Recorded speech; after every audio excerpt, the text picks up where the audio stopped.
Oke, jumpa lagi bersama Cerita Abang. Ada apa nih? Cita-cita lah. Asik. Itu lagi jargonnya ya. Kita udah sampai di tempat yang dijanjikan. Kita cari cemilan karena tadi kelaparan di jalan. Ya, kita beli cemilan di mana? Apa di mana nama, Bu? Niki Enak. Niki Enak. Produksi Kita udah di rumah produksi Niki. Ya, rumah produksi Niki Enak nih, di belakang udah ada bannernya. Jadi ini salah satu UMKM di Kota Pontianak dan Kalimantan Barat yang sudah lama dari Bu ya. Alhamdulillah Ya, sih udah alhamdulillah. dari 2007 Udah. izin keluar. Oh, oke. Dari mungkin bisa cerita sedikit Bu, awalnya berdiri dulu tuh gimana nih? Niki Enak. Awalnya sih pertama kita buat aneka keripik untuk konsumsi sendiri pas hari raya Lebaran gitu kan. Jadi pas hari raya Lebaran ada tamu, kok enak buat di mana, beli di mana? Kita buat sendiri gitu. Akhirnya ada misalnya bisa pesan enggak? Bisa gitu. Jadi pesan dari awalnya dari mulut ke mulut gitu kan. Terus pas waktu itu ada arisan Dharma Wanita suami kan PLN gitu kan. Ya. Jadi saya bawa ke kantor. Terus Bu Made itu bilang gini, Bu, ini jangan putus usahanya, dilanjut gitu. Lanjut aja. Akhirnya mulai saya buat izin-izinnya, ngurus PIRT, baru kita mulai udah jadi izin-izin baru kita titip ke toko. Oh, 2007 tuh sudah mengurus izin atau juga baru mulai? Sudah izin, sudah mulai keluar PIRT-nya. Tapi sebelum 2007 udah mulai yang itu dulu? Mulai produksi dari sebelumnya, memang dari 2000 udah produksi. Oh, tahun 2000 udah produksi ya Bu ya? Cuman ya itu dari mulut ke mulut, pesanan-pesanan Ya. gitu aja. Berarti udah 22 tahun lah nih. Iya, Iya kan, sudah 2022. tua. Oh, mantap, luar biasa. Kemudian dari awal pertama dulu merintis Bu, ada ini enggak kesulitan yang dihadapi dulu? Kalau Rintangan-rintangan. ya, rintangan setiap perjalanan tuh pasti Pasti ada ya rintangan. Apalagi panjang gitu. Nggak ada yang mulus, nggak ada. Cuman ya kita karena kita hobi, jadi dari rasa suka terus kita produksi. Alhamdulillah sih sampai berjalannya sampai sekarang nih udah banyak lah rintangan, suka dukanya memang udah ada. Yang paling sulit Bu? Waktu pandemi kemarin. Pandemi. Sebelum pandemi ada Ya. bagasi prabayar yang ada dari bagasi prabayar. itu juga pengaruh sekali. Untuk pengiriman gitu Bu? Karena kan kita masuk ke PSP, penitipan Oleh-oleh. di pusat oleh-oleh itu, ikan bilis apa itu bisa seminggu 3 kali sampai 4 kali, karena pas pandemi malah sampai sebulan cuman sekali pernah. Karena nggak ada ini kan, nggak ada tamu dari Ya, luar dari luar Kalbar. Jadi enggak, terus bagasi prabayar itu orang enggak berani bawa barang. Paling cuma bawa pakaian aja udah, jadi enggak pernah itu kan. Itu Oleh-olehnya jatuh. kalau dari persenan berapa turunnya itu Bu? Hampir 60%. Sampai 60% ya. Terus bertahannya gimana Bu, cara bertahannya? Ya alhamdulillah sih, karena saya juga ada tenaga yang bagian produksi, saya sih ikhtiarnya mudah-mudahan nggak putus gitu ya. Sekarang alhamdulillah masih berjalan. Malah sekarang nih stik keladi rutin biar Varian produknya yang Niki Enak apa aja? kalau yang udah bersertifikat halal itu awalnya ada 13, sekarang ada penurunan tinggal 9. Karena saya enggak perpanjang kemarin di halal keripik paru sapi.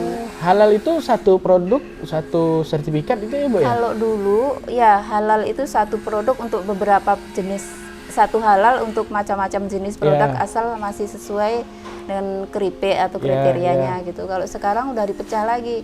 Sekarang ada halal itu dari olahan tumbuhan itu dari keripik pisang, stik keladi, terus jamur tiram, keripik tempe, rempeyek. Itu rempeyek beda lagi.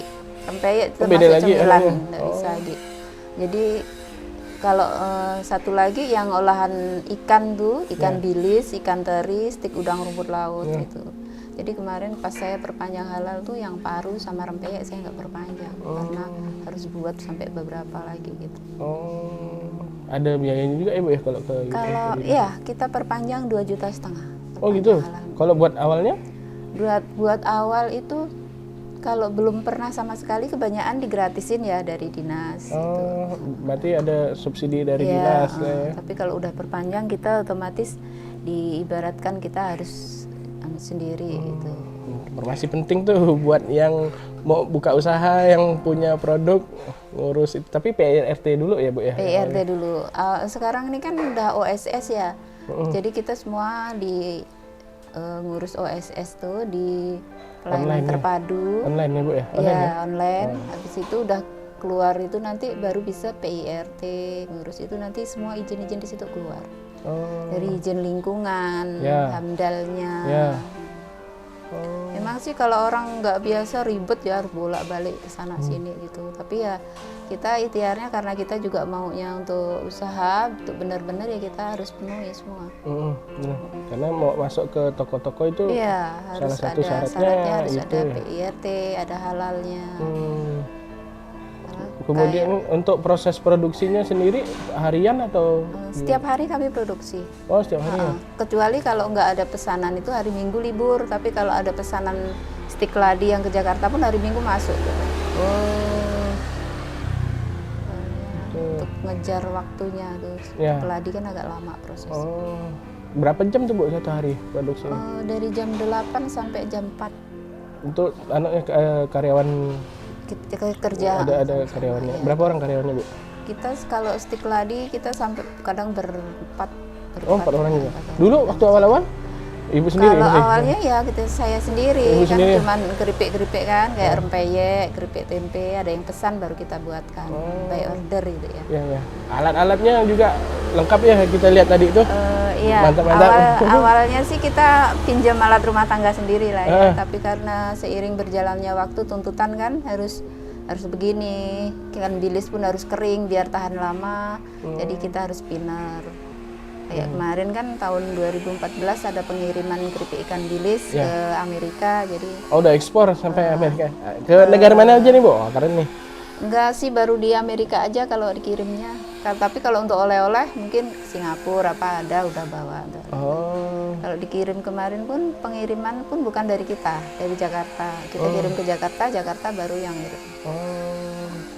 Kemudian untuk usaha Ibu mencari pasarnya tuh gimana Bu? Kita awalnya kita sistem titip ya di toko, di pusat oleh-oleh gitu. Memang suka dukanya sih lumayan ya, kalau dulu pernah mau nitip sering ditolak gitu udah biasa. Dan, udah pernah Bu, udah pernah ada nggak laku katanya. Pernah di toko Sengti itu 56 tuh saya masih ingat waktu itu nitip ya kok ini ada pernah dulu nggak laku Bu, coba aja nanti kalau nggak laku seminggu saya ambil, saya bilang gitu kan. Sekalinya udah nitip belum ada seminggu 5 hari Bu, bisa antar lagi nggak barangnya habis. Ya, antar berapa? 50, awalnya cuma nitip 20, antar 50. Baru nyampe rumah nih ditelepon lagi, Bu bisa antar lagi ya 100. Tadi kemarin katanya nggak mau, saya bilang. jadi sampai sekarang yang di toko 56 tuh, Sengti 56 tuh seminggu sampai 3-4 kali lah. Oh. Semalam udah ada permintaan tuh, cuman kita belum kirim karena sibuk mengerjakan keladi, jadi hari inilah nanti sore. Berarti rutenya nitip gitu. Ya, Ditolak juga tapi ya. kalau yang di PSP yang di toko 56 langsung dibayar. Langsung bayar karena dia udah gitu. tahu kan. Udah tahu barang itu laku. Berarti sebelumnya tuh kalau misalnya nitip gitu tunggu ada habis baru kita dapat. Ya, antara yang berikutnya dibayar yang lama. Nah, itu boleh tuh Bu berbagi tips bagaimana mengelola modalnya kalau kita misalnya nitip kan kumpulan modal dulu nih, titip set, tunggu anaknya kan agak apa Ya, itu gimana? memang sih harus double ya. Kalau seperti itu kita punya modal harus lebih 2 kali lipat ya modalnya. Cuman ya alhamdulillah karena kan setiap hari kita juga ada orang beli ke rumah. Oh, melayani datang ke rumah juga ya. Jadi kita bisa muter ke situ, terus dari tempat lain misalnya dari toko yang ini kita mengambilnya hari apa. Jadi setiap hari itu ada perputaran. Ada perputaran. Bisa untuk belanja. Kemudian untuk pembukuannya, Ibu? Kita ada pencatatan manual. Kita masih manual sih. Dari tiap hari kita catat sampai laba rugi setahunnya berapa gitu kita. Lengkap Ibu ya. Kemudian Kalau untuk pembayarannya, misalnya orang datang sini pakai cash gitu atau Ada yang pakai cash, ada yang pakai kris, Oh, kayak Mas Edi itu udah pakai biasa kris? dia pakai Pak Edi yang kemarin kita wawancara tuh udah biasa ada dia kris ya, beliau, pakai kris, pakai jadi link kalau, aja ya. Ya pakai link aja. Kadang Mbak antar kemana, udah saya antar aja, saya nggak mikir dibayar ke enggak, yang penting udah diantar nanti atau udah masuk. Pernah ada ini nggak Bu? Ada miss nggak gitu? Misalnya udah diantarin tapi belum dibayar gitu? Atau Pernah juga sih, malah barang udah nyampe, akhirnya orang tuh nelpon dari Jakarta kan. Halo Bu, barangnya udah dikirim kok saya belum transfer. Saya sih, oh iya Bu, nggak mungkin sibuk, saya bilang gitu. Tapi orang kan selama ini orang mau di TF dulu ya, cuman karena saya ini orangnya kita ndak buruk sangka, jadi kadang udah belum di TF pun saya udah kirim gitu. Jadi itu malah membuat seolah-olah dia kayak yang di Jakarta ini kami juga nggak kenal kan awalnya dari mana itu orang. Awalnya sih kita ada pameran di BSD Tangerang. Dari situ kita lalu ditelepon dari pihak Zunindo Jakarta tuh untuk pengiriman stik keladi ke Jakarta gitu. Jadi kita nggak tahu siapa orangnya. siapa orang yang kirim-kirim ya Bu? Tapi ditransfer kan? Alhamdulillah sih walaupun ini 2 minggu setelah kirim. Oh, 2 minggu setelah kirim baru. Tapi berarti belum pernah nggak ditransfer gitu Bu? Belum, Oh, alhamdulillah. Kemudian untuk komunitas Ibu juga ada ikut komunitas UMKM? Iya, ada beberapa sih. Kayak di Borneo Istimewa Borneo ada. Istimewa ya, Pak Edi kemarin tuh? Ya, terus di Himpu dulu awal-awalnya kami di Himpu. Kalau awal waktu usaha kami memang dari P3M. P3M itu adalah dulu ketuanya adalah Bu Dina. Bu Dina itu suaminya sekarang Sekda Kuburaya. Oh, Awalnya iya, di situ. Dari itu ya untuk penguat kami inilah UMKM kan, kadang ketemu sebulan sekali silaturahmi agar kita ini gimana supaya tetap bertahan. Ya. Jadi motivasi dari situ. Akhirnya ya sampai sekarang alhamdulillah. Kalau buat pengusaha-pengusaha baru yang baru merintis itu penting nggak Bu kalau gabung ke UMKM? Sangat penting sih Sangat sebenarnya. penting ya? Harus ya Bu ya? Iya, soalnya dari informasi apa itu kan banyak seperti di Borneo Istimewa itu Mas Edi itu sering ngasih info kalau ada apa-apa, misalnya ada halal gratis atau apa kan atau bisa pelatihan-pelatihan.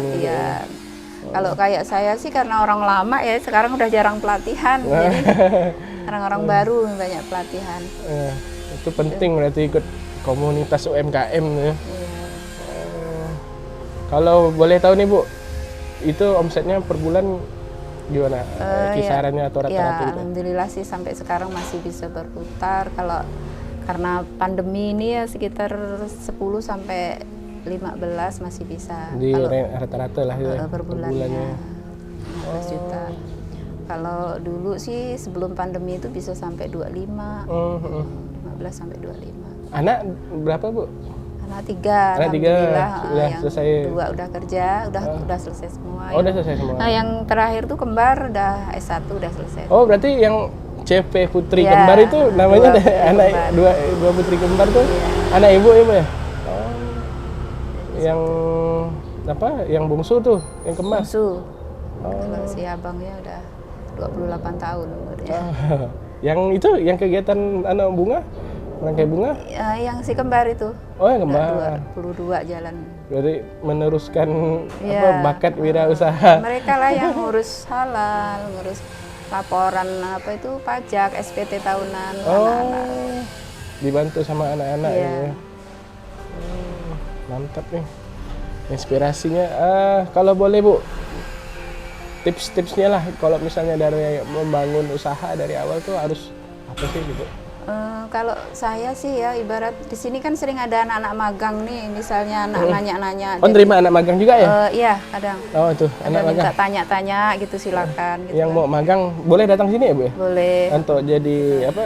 Karyawan, bantu lah gitu kan? Kalau dulu magang dari SUPM biasa sampai lama, kadang sampai belai nih teri. Tapi kalau yang sekarang-sekarang kan anak-anak Untan cuma minta data Iya, gitu iya, kan. iya. Dari Untan atau Polnet. Jadi kalau menurut saya sih usaha itu bagi anak-anak yang masih baru itu tekuni aja apa yang menjadi kesukaan kita gitu. Hobi lagi ya? Hobi, Kayak kemarin Al Hijrah suka jalan-jalan, Jadi kalau kita melakukan kegiatan yang kita suka itu enjoy ya, kita suka. Jadi suka tapi menghasilkan duit seperti Mas nih kali ya. Suka jalan-jalan, suka makan gitu, tapi bisa menghasilkan. Berarti harus kalau mau mulai usaha dari hobi, Bu ya. Iya. Oke. Kemudian motivasinya, Bu, buat anak-anak muda sekarang nih, motivasinya, semangatnya gimana nih? Kasih pesan-pesan dulu. Iya, makanya kalau misalnya ada niat atau ada apa, nggak usah ditunda, coba aja gitu. Nggak usah ditunda ya. Kalau niat baik kan katanya emang nggak usah ditunda. Betul. Jadi Dicoba, niat baik, nggak boleh ditunda. Itu pesan ibunya tuh buat anak-anak muda yang sekarang, ya, Bu ya. Ada lagi nggak, Bu? Kira-kira pesan-pesan ibu, nasihat kita anak-anak muda nih perlu nih, Bu, motivasi biar semangat, biar kuat menjalani usaha nih. Jangan mudah menyerah ya. Jangan mudah menyerah. Kalau saya dulu kan sering ditolak tuh, nitip ke sini nggak mau, ya udah nggak apa-apa, kita ya ketawa aja, oh ya nggak apa-apa, pindah lagi tempat lain. Dari awal yang nggak mau itu malah sekarang mintanya banyak kan. Mantap. Oke, terima kasih, semoga dapat manfaat dari Ibu Niki ya, Bu ya. Bu Lastri. Oh, Bu Lastri ya, Bu Lastri, tapi nama usahanya Niki Enak brandnya. Dipesan di jalan jalan komplek Villa Elektrik. Ada ini di Niki Enak Pontianak. Niki Enak Pontianak, cek di Google Map langsung ada, kalau mau kesini langsung datang. Jangan tunggu lama-lama, masih di Cerita Abang, jangan lupa di like, komen, dan subscribe. Assalamualaikum warahmatullahi wabarakatuh.